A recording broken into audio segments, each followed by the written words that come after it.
Hello everyone, today we are making peri peri chicken, not just the one that looks good, but actually tastes just as good as it looks. So without further ado, let's get cooking.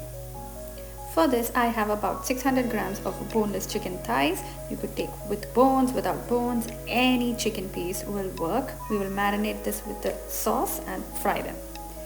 And for the sauce we will need some cloves of garlic, peppercorns and a teaspoon of tomato paste.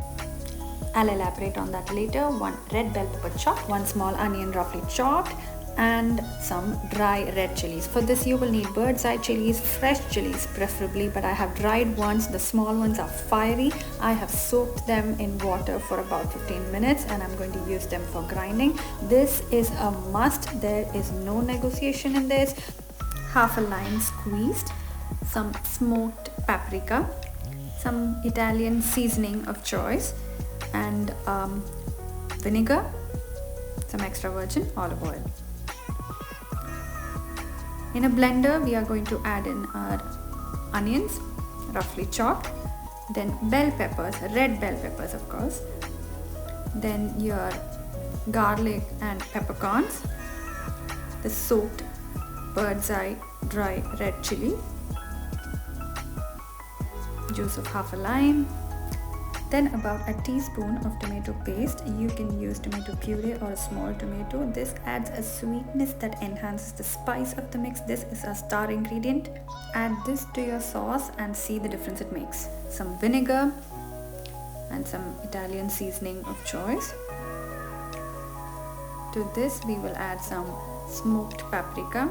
Now this depends on your spice level. You could add more or less. Then some olive oil,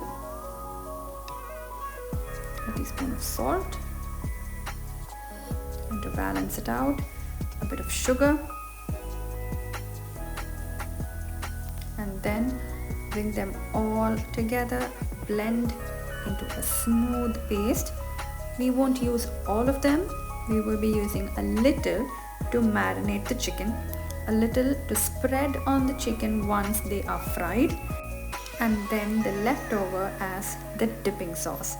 Now this sauce is bomb. You could use this to marinate paneer, potato, mushroom and use it for many things later.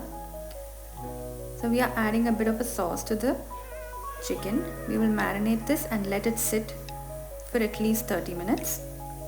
You could air fry them at 180 degrees for 10 to 12 minutes. Because they are chicken thighs, they cook very fast. You could pan fry them, you could grill them. It's absolutely your choice.